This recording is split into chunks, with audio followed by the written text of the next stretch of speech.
तो hey guys, welcome back to another video. दोस्तों, आज की इस वीडियो में मैं लेके आ चुका हूँ टॉपिक, ठीक है, इंडिविजुअल डिफरेंस से रिलेटेड है। और यहाँ पे आपको देखने को मिलेगा यहाँ पे 15 क्वेश्चन, और भाई 15 में 15 आपको लाना है। चलिए वीडियो को स्टार्ट करते हैं। अगर चैनल पे नहीं तो प्लीज सब्सक्राइब कर लेना।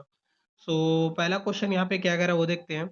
पहला क्वेश्चन यहाँ पे कह रहा है कि इंडिविजुअल डिफरेंसेस का मुख्य कारण क्या माना जाता है। बताओ, इंडिविजुअल व्यक्ति विभिन्नता का जो होता है उसका मुख्य कारण क्या माना जाता है? केवल अनुवांशिकता, केवल वातावरण, अनुवांशिकता या वातावरण परस्पर क्रिया, या केवल विद्यालय? जल्दी बताओ दोस्तों, इसका आंसर क्या होगा? और सबको आंसर लगाना है, ठीक है? तो जल्दी बताओ। तो इसका क्या होगा? हेरिडिटी एंड इन्वायरमेंट, ठीक है ना। ये दोनों परस्पर क्रिया का मुख्य कारण होता है जो कि बच्चों को यहाँ पे बढ़ने में यहाँ पे मदद करता है। इसका आंसर क्या होगा? सी होगा। बहुत अच्छा, सबने आंसर सही लगाया, बहुत अच्छा। चलिए आगे बढ़ते हैं और अगला क्वेश्चन चलते हैं कि अगला क्वेश्चन यहाँ पे क्या कह रहा है दूसरा का। और दूसरा क्वेश्चन यहाँ पे दोस्तों कह रहा है कि निम्न में से कौन सा व्यक्ति विभिन्नता का उदाहरण नहीं है? यहाँ पे नेगेटिव पूछा है, ठीक है। क्या बुद्धि एक नहीं है? इंडिविजुअल डिफरेंसेस का विभिन्नताओं का उदाहरण नहीं है क्या? और जो ऑप्शन नीचे है यहाँ पे बोला रुचि नहीं है क्या, या ऊंचाई नहीं है क्या, या सभी बच्चों को एक जैसे सीखना है? तो जल्दी बताओ दोस्तों, और सबको आंसर लगाना है, जल्दी बताओ। तो इसका आंसर क्या होगा? डी होगा। आंसर क्या होगा दोस्तों? डी होगा, क्योंकि सभी बच्चों एक जैसे सीखता नहीं है। सभी बच्चा अलग अलग पाया जाता है। सब बच्चा यहाँ पे नेगेटिव पूछा, सभी बच्चा अलग अलग होता है और वो अलग अलग तरीका से सीखता है। कोई जल्दी सीख जाता है, कोई धीमा सीखता है, कोई देर में सीखता है। तो मतलब ये नहीं है। आंसर क्या होगा दोस्तों? सी डी होगा। आंसर क्या होगा दोस्तों? डी नहीं होगा, ठीक है। चलिए बहुत अच्छा, चलिए आगे बढ़ते हैं और अगला क्वेश्चन पे चलते हैं कि अगला क्वेश्चन यहाँ पे क्या कह रहा है तीसरा का। और तीसरा देखते हैं। तीसरा क्वेश्चन कह रहा है कि यदि एक ही क्लास में के दो छात्र, मतलब एक क्लास में दो छात्र अवसर मिलने पर भी अलग अलग उपलब्धि प्राप्त करता है, तो इसका मुख्य प्रमुख क्या क्या है? मतलब इसका प्रमुख कारण क्या है? मतलब मान लो कि अगर दो छात्र क्लास में हैं और उसको मिलने पर वो अलग अलग कोई भी अवसर मिलता है उसको, तो वो अलग अलग उपलब्धि प्राप्त करता है। तो इसका प्रमुख कारण क्या है? क्या इंडिविजुअल डिफरेंस पाया जाता है क्या, या केवल टीचर है क्या, केवल पाठ्य पुस्तक है, या केवल परीक्षा का? चलिए बताओ। और देखता हूँ भाई इसका आंसर कौन लगाता है। देखो पहली बात, इसका आंसर क्या होगा? बहुत अच्छा, सबने आंसर सही लगाया। चलिए इसके बारे में बता देता हूँ। तो इंडिविजुअल डिफरेंस इसलिए पाया जाता है क्योंकि सभी बच्चे अलग अलग होता है, और सबको मतलब जैसे कि कोई क्वेश्चन अलग तरीका से बनाता है, कोई आंसर कोई अलग तरीका से देता है, इस तरह से, ठीक है। मतलब एक क्वेश्चन को दो तरीका से बना के आंसर देता है, तो उसको बोलता है इंडिविजुअल डिफरेंसेस पाया जाता है सभी के अंदर। जो काम कर सकता है अगला आदमी कर सकता है दूसरे तरीका से, अगला आदमी कर लेगा दूसरे तरीके, क्योंकि सबका इंडिविजुअल डिफरेंस पाया जाता है इसकी वजह से, ठीक है। ये तो आप समझ गए होंगे किसको बोलते हैं इंडिविजुअल डिफरेंसेस, व्यक्ति विभिन्नता। और वो सभी के अंदर पाया जाता है, चाहे आप हो या मैं हूँ, ठीक है। चलिए आगे बढ़ते हैं, ये तो आप समझ गए होंगे। अब आगे बढ़ते हैं और अगला क्वेश्चन पे चलते हैं। तीसरा का हो चुका, चौथा पे। चौथा क्वेश्चन कह रहा है कि व्यक्ति विभिन्नता मतलब इंडिविजुअल डिफरेंसेस का ध्यान में रखते हुए टीचर को क्या करना चाहिए? सभी को एक ही प्रकार के पढ़ाना चाहिए, मतलब एक ही प्रकार के पढ़ाना चाहिए क्या सभी बच्चों को, या केवल मध्य में, मतलब यहाँ पर केवल मध्य में छात्र पर ध्यान देना चाहिए, विविध शिक्षण विधियों का प्रयोग करना चाहिए, या केवल व्याख्या विधि का अपनाना चाहिए? जल्दी बताओ दोस्तों, इसका आंसर क्या होगा? और सबको आंसर लगाना है, ठीक है। तो जल्दी बताओ इसका फ्रेंड क्या होगा आंसर? इसका सी होगा, विविध विविध शिक्षण की विधियों को प्रयोग करना है इसका फ्रेंड, ठीक है ना। बहुत अच्छा, सबने आंसर सही लगा, सी होगा, ठीक है। क्योंकि इंडिविजुअल डिफरेंस पाया जाता है और सब शिक्षण अलग अलग तरीका से करता है, अलग अलग विधियों का प्रयोग करना चाहिए टीचर एज ए टीचर हो तो। बहुत अच्छा, समझे हुए। अब चलिए आगे बढ़ते हैं और अगला क्वेश्चन पे चलते हैं, 5 क्वेश्चन। और 5 क्वेश्चन यहाँ पे क्या कह रहा है वो देखते हैं। 5 क्वेश्चन कह रहा है कि निम्न में से कौन से व्यक्ति भिन्नताओं के मनोवैज्ञानिक पक्ष है? तो अच्छा का रंग, कद, अभिरुचि, या आयु? जल्दी बताओ दोस्तों, यहाँ पे क्या कह रहा है? अनुमनोवैज्ञानिक का पक्ष है, तो इसका आंसर क्या होगा?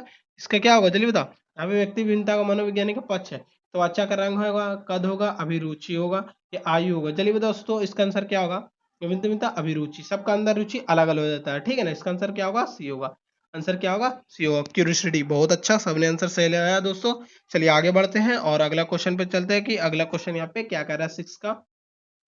और 6 क्वेश्चन यहाँ पे आ चुके हैं। और 6 क्वेश्चन यहाँ पे दोस्तों कह रहा है कि इंडिविजुअल डिफरेंसेस के कारण मूल्यांकन कैसा होना चाहिए? क्या केवल वार्षिक परीक्षा पर होना चाहिए, या केवल मौखिक परीक्षा पर होना चाहिए, बहुआयामी एवं लचीला होना चाहिए, और थोड़ा सा नीचे है, या सभी के लिए एक ही प्रकार का है? बताओ जल्दी दोस्तों, इसका आंसर क्या होगा? और सबको आंसर लगाना है। इसका क्या होगा? बहुआयामी एवं लचीला होना चाहिए, मतलब ये मल्टीपल मल्टीपल लैंग्वेज, और यहाँ पे फ्लेक्सिबल होना चाहिए, ठीक है ना। मल्टीपल एंड फ्लेक्सिबल होना चाहिए। इससे क्या होगा? बच्चा आसानी से मूल्यांकन एवेल्यूएशन कर सकता है, ठीक है। बहुत अच्छा, सबने आंसर सही लगा, बहुत अच्छा। इसी तरह से आप आंसर लगाते रहो। और भाई 15 में आपको 15 लाना। अगर चैनल पे नहीं तो प्लीज सब्सक्राइब कर लेना। यहाँ पे कह रहा है कि निम्न में से कौन सा कथन सही है? सभी बच्चों को सीखने की गति समान होती है, सभी बच्चों की बुद्धि समान होती है, प्रत्येक बालक अपनी क्षमता की रुचि गति भिन्नता होती है, व्यक्ति भिन्नता केवल शारीरिक होती है।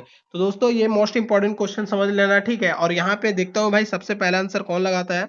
तो इसका आंसर क्या होगा, प्रत्येक बालक अपनी क्षमता और रुचि को गति का भिन्नता होती है, मतलब सभी बच्चे के जो भी क्षमता होती है, रुचि होती है, क्यूरियोसिटी होती है, सबका अलग अलग होता है, सबका गति अलग अलग होता है। कोई स्लो सीखता है, कोई तेज सीखता है, सबको क्या होता है अलग अलग, सब इंडिविजुअल डिफरेंस पाया जाता है, ठीक है। इसीलिए यहाँ पे बोल रहा है प्रत्येक बालक में अपनी क्षमता, अपनी रुचि, गति के भिन्नता होती है, ठीक है। बहुत अच्छा, सबने आंसर सी लगा, बहुत अच्छा। चलिए आगे बढ़ते हैं और अगला क्वेश्चन पे चलते हैं। यहाँ पे 7 क्वेश्चन हो चुका है एंड 8 क्वेश्चन यहाँ पे क्या कह रहा है वो देखते हैं। तो यहाँ पे कह रहा है दोस्तों, प्रतिभाशाली गिफ्टेड विद्यार्थी के लिए सबसे उपयुक्त व्यवस्था क्या है। मतलब जो बोलता है गिफ्टेड बच्चा होता है 140 आईक्यू का, उसका क्या होता है, मतलब गिफ्टेड 140 आईक्यू होता है, केवल अतिरिक्त गृह कार्य देना उसको, इनरिचमेंट प्रोग्राम में करना, या बार बार पुनरावृत्ति मतलब दोहराना, या दंड देना। चलिए बताओ दोस्तों इसका आंसर क्या होगा, और सबको आंसर लगाना है, ठीक है। तो चलिए बताओ आंसर इसका क्या होगा दोस्तों, सबको बताओ, चलिए बताओ। तो ये क्या होगा, बी होगा। आंसर क्या होगा दोस्तों, बी होगा। आंसर क्या होगा, बी होगा। बहुत अच्छा, सबने आंसर सही लगा, बहुत अच्छा, सबने आंसर सही लगा।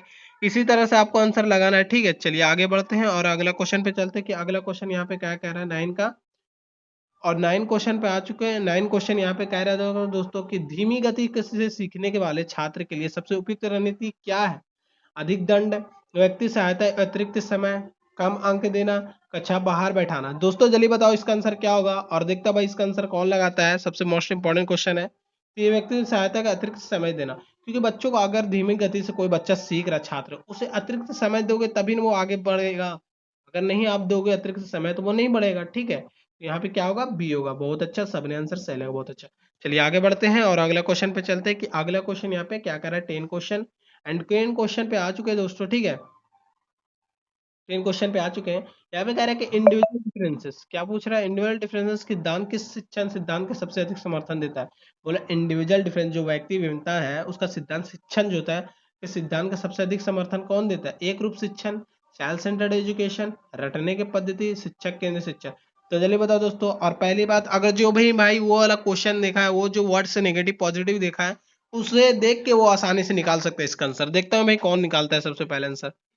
तो यहाँ होगा चाइल्ड सेंटर्ड, क्योंकि मैंने पहले ही बताया था कि अगर कभी भी पॉजिटिव वर्ड पूछे तो भाई चाइल्ड सेंटर्ड होना, टीचर सेंटर्ड कभी भी नहीं होगा, ठीक है।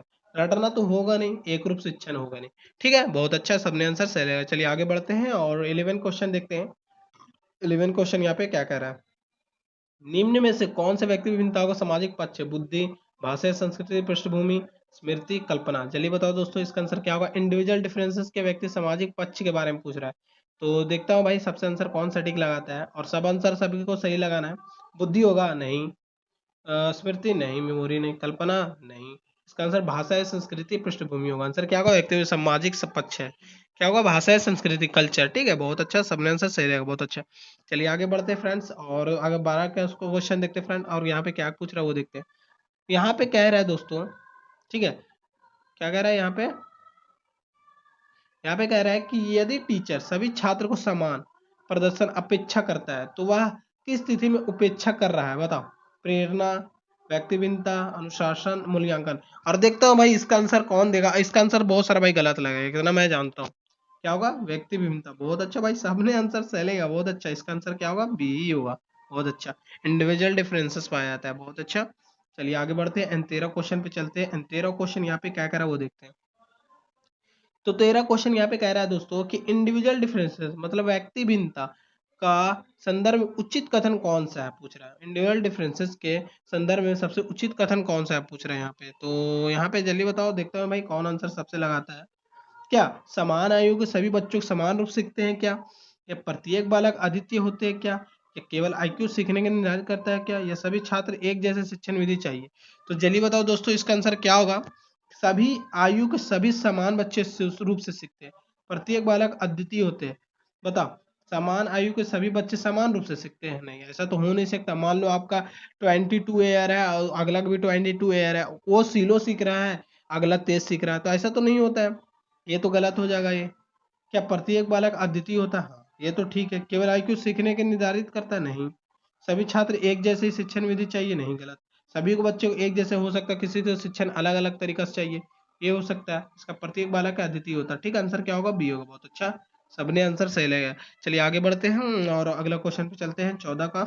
और 14 क्वेश्चन यहाँ पे क्या कह रहा है वो देखते हैं। निम्न में से कौन सा व्यक्तिवाद शिक्षक के निहाते हैं, बताओ। समान गिरी कार्य, समान परीक्षा, विविध शिक्षण, डिफरेंस इंस्ट्रक्शन, केवल व्याख्या पद्धति। जल्दी बताओ दोस्तों इसका आंसर क्या होगा और सबको आंसर लगाना है, ठीक है।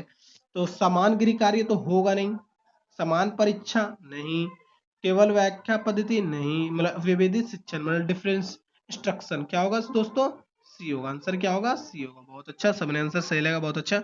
चलिए आगे बढ़ते हैं और इस प्रैक्टिस सेट का लास्ट क्वेश्चन है और देखते हैं क्या पूछ रहे हैं यहाँ पे। इंडिविजुअल डिफरेंसेस के स्वीकार करने का सबसे महत्वपूर्ण उद्देश्य क्या है। प्रतियोगिता बढ़ाना, कंपटीशन बढ़ाना। भाई कंपटीशन तो आपको कभी भी नहीं करना है, ये तो गलत हो जाएगा, गलत हो जाएगा। और देखते हैं नीचे क्या पूछ रहा है।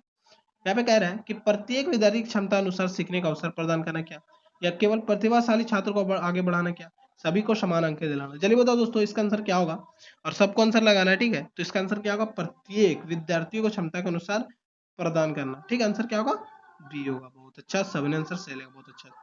तो दोस्तों इसका आंसर तो बहुत अच्छा सबने सही लगाया। और दोस्तों एक बात और है, जो भाई यहाँ पे सीटेट तैयारी कर रहा है तो प्लीज हमारे चैनल को सब्सक्राइब कर लो, ठीक है।